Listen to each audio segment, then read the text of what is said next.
कैसे हो प्यारे विद्यार्थियों। उम्मीद है आप सब बहुत ही अच्छे होंगे।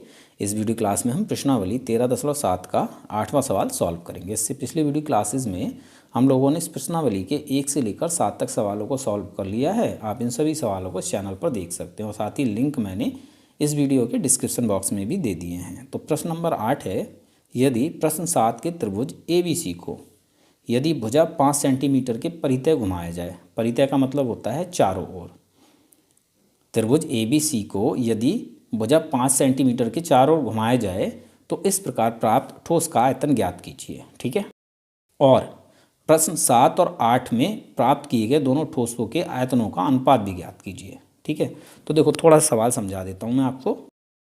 हमें प्रश्न नंबर 7 में एक समकोण त्रिभुज ABC दिया है, ठीक है, और इसकी भुजाएं हैं 5 सेंटीमीटर, 12 सेंटीमीटर और 13 सेंटीमीटर। प्रश्न नंबर 7 में हमसे बोला गया है कि त्रिभुज ABC को 12 सेंटीमीटर भुजा के चारों ओर घुमाना है और इस प्रकार से जो ठोस प्राप्त होगा उसका आयतन ज्ञात करना है। और प्रश्न नंबर 8 में हमसे बोला गया है कि इसी त्रिभुज को 5 सेंटीमीटर भुजा के चारों ओर घुमाना है और इस प्रकार से जो ठोस प्राप्त होगा इसका आयतन ज्ञात करना है। ठीक है, और साथ ही हमें प्रश्न नंबर 7 में जो आयतन प्राप्त हुआ है और प्रश्न नंबर 8 में जो आयतन प्राप्त होगा, इन दोनों आयतनों के अनुपात भी ज्ञात करने हैं। तो चलिए प्रश्न को सॉल्व करते हैं। सारी ही चीज़ें अच्छे से समझाऊंगा, सवाल आपको समझ में अच्छे से आ जाएगा। देखिए स्टूडेंट्स, प्रश्न नंबर 7 में हमें एक समकोण त्रिभुज दिया है ABC। ठीक है, इसकी एक भुजा 5 सेंटीमीटर की है, दूसरी भुजा 12 सेंटीमीटर की है और तीसरी भुजा 13 सेंटीमीटर की है। और प्रश्न नंबर 8 में हमसे बोला है कि इस त्रिभुज को 5 सेंटीमीटर भुजा के चारों ओर घुमाने से जो ठोस प्राप्त होगा उसका आयतन ज्ञात कीजिए। तो यहाँ देखिए, ये वाली भुजा BC, ये क्या है, इस त्रिभुज की ये वाली भुजा है 5 सेंटीमीटर वाली भुजा। ठीक है, अब देखो अगर हम इस त्रिभुज को, त्रिभुज ABC को इस 5 सेंटीमीटर भुजा के चारों ओर इस तरह से घुमाएंगे, इस तरह से, इस तरह से, तो हमें एक शंकु के आकार का ठोस प्राप्त होगा। कैसा? शंकु के आकार का ठोस। ठीक है, इस तरह का ठोस प्राप्त हमें होगा।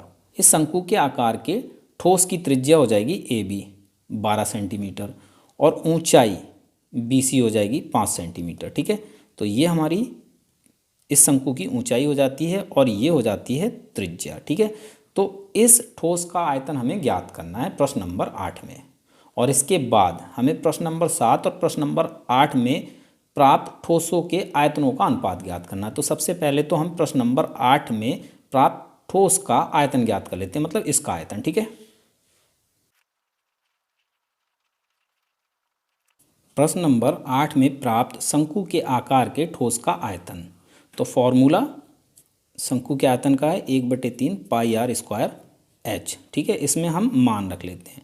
1/3 सेम रहेगा, पाई भी सेम रहेगा, गुणा r स्क्वायर। तो r हमारी है यहाँ पर 12 सेंटीमीटर। ठीक है, तो r का मान हम 12 रखेंगे, r पर स्क्वायर है।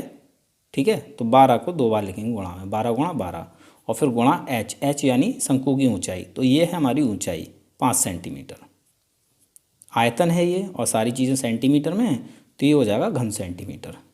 3 से 12 4 बार में कैंसिल हो जाएगा, तो बचा 5 गुणा 4 गुणा 12 गुणा पाई। तो 5 चौक 20, 20 गुणा 12 240, 240 गुणा पाई, ये हो जाएगा 240 पाई घन सेंटीमीटर। ठीक है, तो ये हो जाता है पहला आंसर। यानी अगर इस त्रिभुज को, त्रिभुज ABC को 5 सेंटीमीटर भुजा के चारों ओर घुमाया जाता है तो इस प्रकार का हमें ठोस प्राप्त होता है। तो इसका आयतन हो जाता है 240 पाई घन सेंटीमीटर। ठीक है, अब हमें प्रश्न नंबर 7 और प्रश्न नंबर 8 में प्राप्त ठोसों के आयतनों का अनुपात ज्ञात करना है। तो इसके लिए हमें ये पता होना चाहिए कि प्रश्न नंबर 7 में ठोस का आयतन क्या है। ठीक है, तो देखो ठोस का आयतन हम निकाल लेते हैं।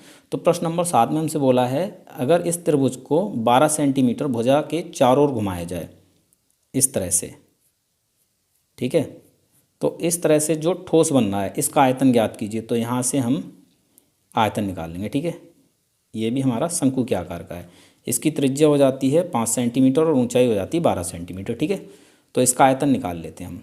ये हमारे प्रश्न नंबर 7 का ठोस है। प्रश्न नंबर सात में प्राप्त शंकु के आकार के ठोस का आयतन। फॉर्मूला हमारा रहेगा 1/3 पाई आर स्क्वायर एच। मान रख लेते हैं 1/3 सेम रहेगा, पाई सेम रहेगा, आर यानी त्रिज्या हो जाएगी 5 सेंटीमीटर, ठीक है, और ऊंचाई हो जाएगी 12 सेंटीमीटर। तो आर की वैल्यू हमें 5 सेंटीमीटर रखनी है, 5 गुणा 5, ठीक है, आर पर स्क्वायर है इसलिए 5 2 बार गुणा में, फिर गुणा एच यानी ऊंचाई है 12 सेंटीमीटर, तो ये हो जाएगा घन सेंटीमीटर। कैंसिल करते हैं, 3 से 12 4 बार में कैंसिल हो जाएगा, बचा पाई गुणा 5 गुणा 5 गुणा 4, तो 5 गुणा 5 25, 25 चौक 100, 100 गुणा पाई 100 पाई घन सेंटीमीटर, ठीक है। ये प्रश्न नंबर 7 में प्राप्त ठोस का आयतन हो जाता है। अब हमें इन दोनों ठोसों के आयतनों का अनुपात निकालना है।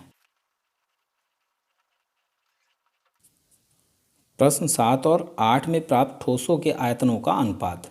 तो सबसे पहले प्रश्न 7 में जो ठोस का आयतन है उसको लिखना है, तो ये है 100 पाई घन सेंटीमीटर, ठीक है, और बटे में प्रश्न 8 में प्राप्त ठोस का आयतन, तो ये है 240 पाई घन सेंटीमीटर, ठीक है।